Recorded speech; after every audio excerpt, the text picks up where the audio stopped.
항해사들 이런 분들이 전부 다 구조됐고 한데 자기들끼리 무전기를 가지고 저 뒤에 있는 기관사까지 다 불러서 도피시키고 그랬잖아요. 네. 이런 결속력 이런 것이 바로 학생들은 무참하게 이렇게 물에 수장되고 또 그 가능성이 굉장히 높아지고 있고 또 자신들은 다 피해가는 이런 걸 만든 거 아닌가 싶네요. 실제로 네. 원래 이게 회사긴 하지만 네. 유병헌 씨가 원래 구원파의 바로 창시자잖아요. 그렇죠. 자기 권신찬 씨하고 유병헌 씨가 만들었는데 권신찬 씨는 유병헌 씨의 장인입니다. 그렇죠. 그러니까 원래 이런 바로 사이비 종교 집단이었던 곳에서 네. 바로 오대양 사건 나고 난 뒤에 바로 사업가로 변신을 한 거거든요. 네. 그래서 지금 현재 14개 계열사의 네. 대표 또는 사람들 중에서 네. 11개 계열사의 대표가 바로 이 구원파의 신도입니다. 14개의 계열사를 갖고 있는데 그 중에 11곳의 11 대표가 곳이. 예. 구원파 신도로 보인다. 예. 지금 이제 바로 아이원아이 홀딩스 네. 이게 지주회사인데 네. 여기에 변기춘 대표도 바로 이 신도고요. 그리고 드라이콘 코리아라고 하는 네. 여기는 권오균 씨가 대표로 있는데 네, 네. 바로 권신찬 씨의 아들입니다. 그렇죠. 이렇게 네. 전체 회사가 바로 구원파 신도들로 묶여져 있다. 특히 핵심 자리에는 모두 구원파 신도들로 돼 있다. 네. 이렇게 볼 수 있는 회사라고 하겠습니다. 자, 그러니까 현재 뭐 그 직원들이 끈끈하긴 했습니다만 지금 와서 뒤늦게 후회한다고 하지만 그동안은 전부 다 책임 전가를 했거든요. 네. 같은 끈끈한 구원파 내부에서도 서로 책임 미루가 많이 진행될 것 같은 인상을 봤는데 실제 조사 결과 폭탄 돌리기 어떻게 나오고 있습니까? 그 모양을 좀 설명해 주시죠. 네, 지금 현재 검찰 조사를 받고 있는 네. 사고 당시 조타실에 있었던 사고의 직접적인 원인이 되고 원인 제공을 했던 사람들에 대한 조사가 이루어지고 있는데 네. 이 선원들, 승객들을 모두 버리고 도망쳤던 선원들입니다. 그런데 지금 검찰 조사에는요. 네. 이제 또 서로 자기들끼리 책임이 없다며 책임 돌리기에 나서고 있습니다. 먼저 선장, 이준석 선장의 경우를 보면요. 네. 본인이 만약에 운전을 했더라면 네. 이런 사고가 나지 않았을 것이다. 네. 상식적으로 납득할 수 없는 그런 구차한 변명을 하고 있고요. 야, 그러면서 내가 했더라면 사고 안 났을 거다. 그 얘기죠. 그렇죠. 그러면서 몇 개월밖에 안 된 3등 항해사에게 책임을 떠넘겼고 네. 그 3등 항해사는 또 이렇게 얘기합니다.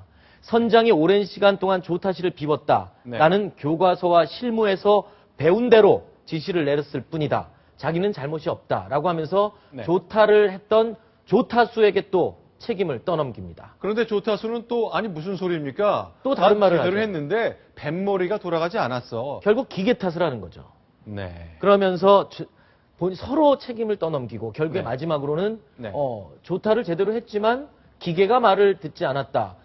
정작 사람들은 누구도 책임을 지지 않는 상황입니다. 하지만 최근에 수사가 나오는 것이요. 아주 배에 결정적인 문제가 생겼다. 네. 그런 개조가 있었지만 문제 제기가 귀담아 들여지지 않고 무시됐다, 묵살됐다 그런 주장이 나왔네요. 네. 한번 소개를 해주시죠. 원래 세월호의 선장 신모 선장은요. 네. 사고가 나기 한참 전부터 이 네. 세월호 운행을 하면서 느꼈던 점을 건의를 하고 지적을 했다고 합니다. 네. 세월호가 운행 중에 배가 떨림이 너무 많이 심하다. 아하. 그래서 회사에다가 문제가 있는 게 아니냐라고 지적을 했더니 회사 측에서는 이런 소리 자꾸 하면 잘라버리겠다, 해고해버리겠다라고 협박을 했습니다. 그런데 인천항만 관계자 얘기는 실제 선장인 신모 씨 얘기랑 일치하네요. 떨림이 네. 너무 심하더라. 그렇죠. 문제가 심하다라고 인천항만 관계자도 그 문제점을 지시를 했더니 지적을 네. 했더니 회사 측은 또 펄쩍 뛰면서 네. 누가 그런 말을 하냐, 선장이냐 갑판장이냐 가만두지 않겠다라고 하면서 네. 펄쩍 뛰었다고 합니다. 이 말을 한 시점이 바로 사고가 나기 일주일 전입니다. 이야. 사고 나기 일주일 전 인천 항만 관계자도 뭔가 배에 구조적인 문제가 생겨서 그 개조과적인 문제점 때문에 배에 떨림이 심하다는 걸 지적을 했군요. 네. 아까 네. 황순욱 기자가 네. 설명을 하면서 선장과 항해사 네. 그리고 조타수가 서로 떠넘기기를 하고 있다고 그랬잖아요. 네. 항해사하고 선장 네. 얘기는 내가 뭐였다면 뭐라 하는 거는 가정이기 때문에 사실 네. 별 얘기가 안 되는 거고 네. 마지막에 조타수가 한 얘기 자기는 규정대로 이 바로 변침을 했는데 네. 이상하게 팍 돌아갔다라고 얘기를 했잖아요. 네. 그러나 그것 전혀 사실과 다릅니다. 네. 그 다음에 새롭게 복원된 AIS 그 항적도에 따르면은 네.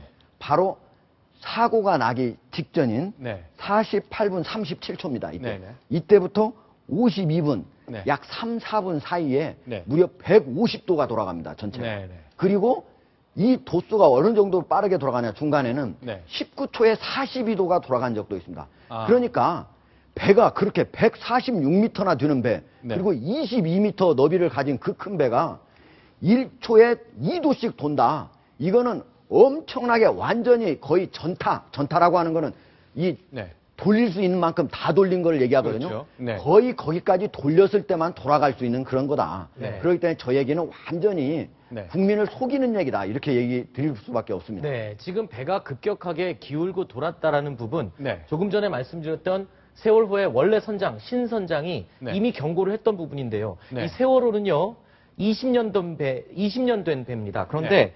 이 배와 아주 유사한 크기와 성능을 가진 배가 네. 오화만화호라고 있습니다. 그렇죠. 똑같이 그 제주와 인천을 운행하는 그런 배인데 네. 이 배는 25년이 됐는데 전혀 문제가 없고 떨림이 없습니다. 네. 세월호에 떨림이 있는 이유를 선장은 어떤 것을 지적을 했냐 하면 오른쪽 부분에 원래 50톤 가량의 램프가 설치가 되어 있었습니다. 램프라는 게 뭐냐 하면은 차량이나 화물을 내리고 싣고 하는 통로입니다. 네. 거기에는 기중기도 달려 있고 해서 50톤 정도의 시설물인데 그것을 떼냈습니다. 이유는요. 2013년도에 승객보다는 짐을 화물을 싣는 게 훨씬 더 이익이 난다는 판단하에 아. 세월호 선주 회사는 네. 그것을 떼내고 네. 대신 컨테이너와 자동차를 더 많이 실어 나르면서 네. 급격하게 수익이 200억 원 이상 늘어납니다. 네. 그런데 전문가들은 이렇게 얘기합니다. 네. 오른쪽에 붙어있던 50톤 가량의 램프를 떼냈다면 네. 분명히 무게중심에 심각한 문제가 생겼을 것이다. 네. 이번에 배가 어느 쪽으로 기울었습니까? 왼쪽으로 왼쪽으로 기울었죠. 기울었죠.